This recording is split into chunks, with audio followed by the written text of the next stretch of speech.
Good morning. Good morning, good morning. Thank you, please. Thank you. Good to see this cabinet and the staff together. Thank you.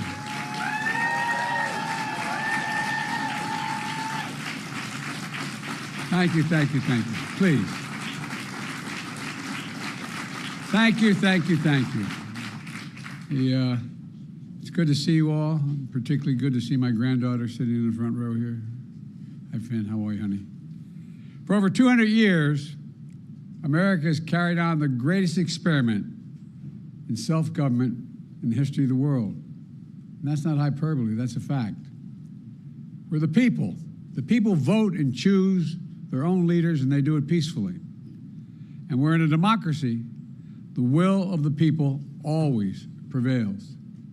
Yesterday, I spoke with President-elect Trump to congratulate him on his victory. And I assured him that I'd direct my entire administration to work with his team to ensure a peaceful and orderly transition. That's what the American people deserve. Yesterday, I also spoke with Vice President Harris. She's been a partner and a public servant. She ran an inspiring campaign, and everyone got to see something that I learned early on to respect so much, her character. She has a backbone like a ramrod. She has great character, true character. She gave her whole heart and effort, and she and her entire team should be proud of the campaign they ran. You know, the struggle for the soul of America, since our very founding, has always been an ongoing debate and still vital today.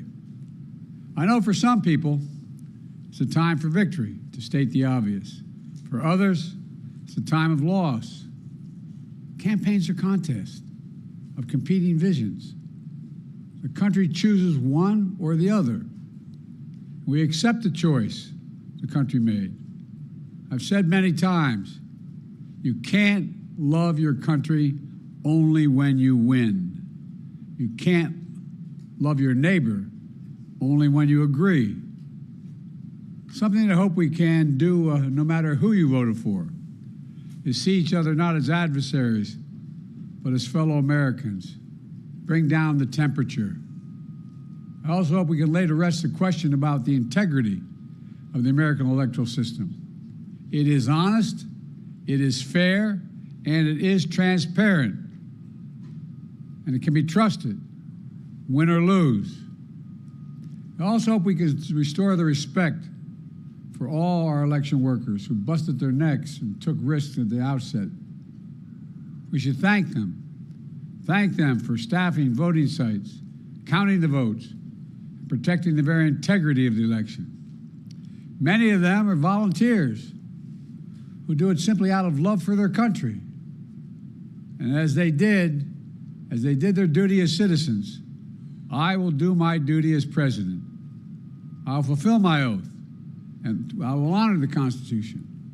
On January 20th, we'll have a peaceful transfer of power here in America. To all our incredible staff, supporters, cabinet members, all the people who've been hanging out with me for the last 4 years, God love you, as my mother would say. Thank you so much. You put so much into the past 4 years. I know it's a difficult time.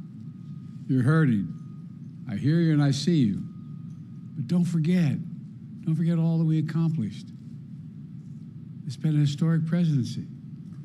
Not because I'm president, because what we've done, what you've done. A presidency for all Americans. Much of the work we've done is already being felt by the American people, but the vast majority of it will not be felt over the next 10 years. We have legislation we passed that's just only now just really kicking in. We're going to see over $1 trillion worth of infrastructure work done, changing people's lives in rural communities and communities that are in real difficulty because it takes time to get it done.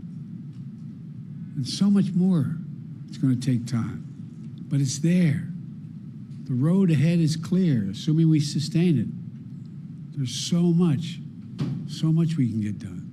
and will get done based on the way the legislation was passed. And it's truly historic. You know, we're leaving behind the strongest economy in the world. I know people are still hurting, but things are changing rapidly. Together, we've changed America for the better. Now we have 74 days to finish the term, our term. Let's make every day count. That's the responsibility we have to the American people. Look, folks, you all know it in your lives. Setbacks are unavoidable, but giving up is unforgivable. Setbacks are unavoidable, but giving up is unforgivable. We all get knocked down. But the measure of our character, as my dad would say, is how quickly we get back up. Remember, a defeat does not mean we are defeated. We lost this battle. The America of your dreams is calling for you to get back up. That's the story of America for over 240 years and counting. It's a story for all of us, not just some of us. The American experiment endures. We're going to be okay, but we need to stay engaged. We need to keep going. And above all, we need to keep the faith. I'm so proud to have worked with all of you. I really mean it. I sincerely mean it. God bless you all. God bless America. And may God protect our troops. Thank you, thank you, thank you.